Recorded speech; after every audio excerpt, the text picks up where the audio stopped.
G'day all you wonderful people, welcome to Adventure Together. My name is Al and I think today is day 33, 34, one of them, and we're just doing a very long trek. Today is going to be the longest, well the most amount of miles that we've done in a single day at about 17 and a half, 18, 40, 90, I don't know, a lot more than we've done before. Yesterday we did just under 16, like 15.7, so gone like an extra mile and a half after that, so that shouldn't be too much of a problem.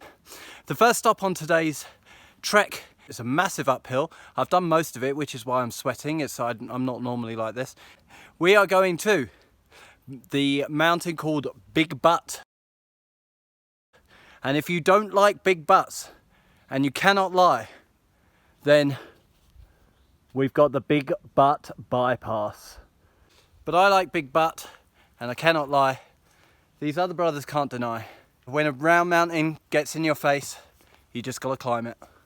As you can see here, the path to Big Butt is not exactly easy, but you gotta work through to get your reward. We reached the top of Big Butt, and as you can see, it is rather unremarkable, which is a shame. Just a lot of foliage, but we still are on top of a big butt. This is proof the Appalachian Trail is not just trees and uphill. We've got a little bit of flat and a little bit of meadow. Beautiful. So we just hit a little bump in the road, not just figuratively.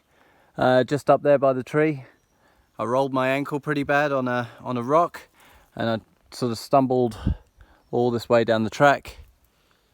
Woo! So we're taking a time out, ladies and gentlemen, because oh, that was a little bit painful. I won't lie to you. Just ankle went over and hopped a bit forward, and then I came to a stop here. And a few deep breaths, a little bit of stretching. Hopefully I'll be back on the road, but I'm going to definitely give myself 5 minutes to recover from that. Watch where you're putting your feet. There's rocks and roots ready to trip you up at any moment. Don't worry, ladies and gentlemen, I am fine. Fine-ish. I'm back on the road again. To be fair, it's not the ankle that's playing up, it's my knee. You roll your ankle and your knee gets hurt. That's a new one on me. I didn't talk to you about today's sort of challenge for myself. The challenge to get over is that yesterday I walked pretty fast. Tried to sort of push it and see what I could do. Whoops. See, I tripped again. I can trip everywhere. I was looking down that time. So today's challenge is, yesterday I walked pretty fast. I worked out that my average speed across the terrain was 3.6 miles an hour.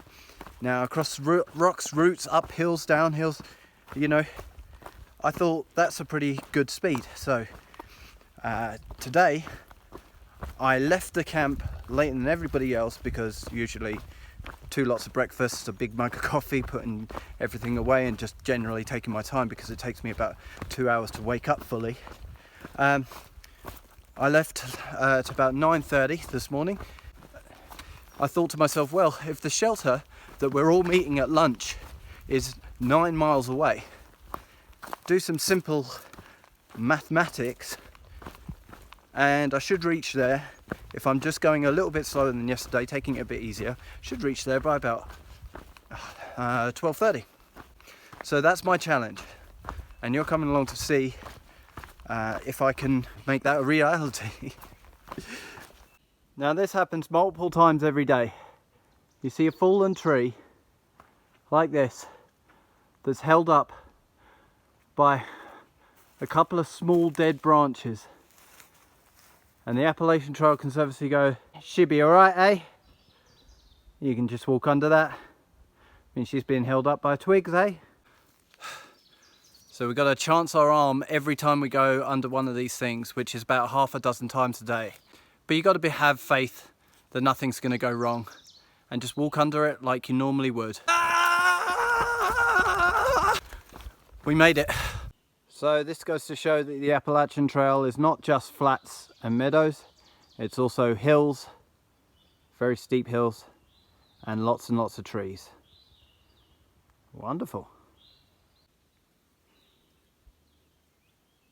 So up the path behind me are a pair of graves of Union soldiers that were fighting in the Civil War, and they got killed while visiting family, and they're buried up here.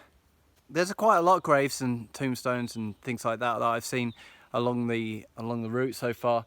It's not an uncommon thing to see people buried by the side of the path here. People who had something to do with it, maybe like trail maintenance, or people who had who just enjoyed the trail or something like that.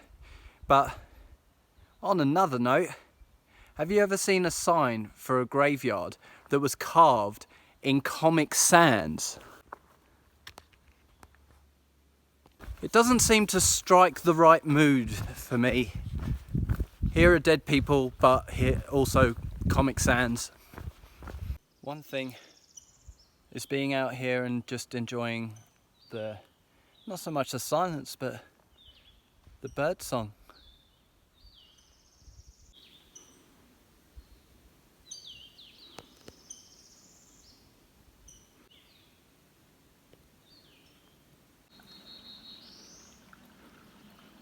You're supposed to leave no trace, not fix your flat tire and leave the old one just sitting there. Oh, some people. So this goes to show that the Appalachian Trail is not just trees and hills, it's also leaf-covered rock paths. Beautiful. All these people have stopped here for lunch because of this beautiful view. Devil's Fork Gap. Just got to find the shelter. Are you the shelter?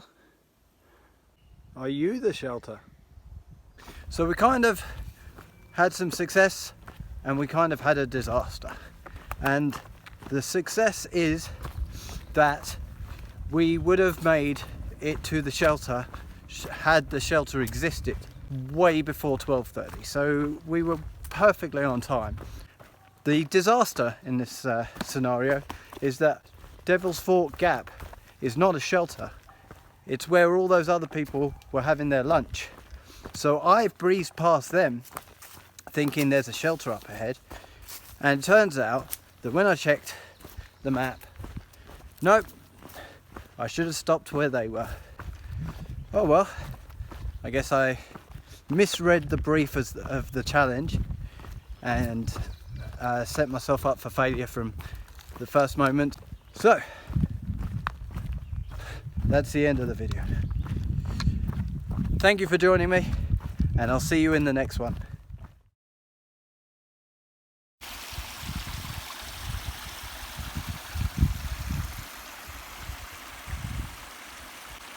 This is a much better place to have a lunch break anyway.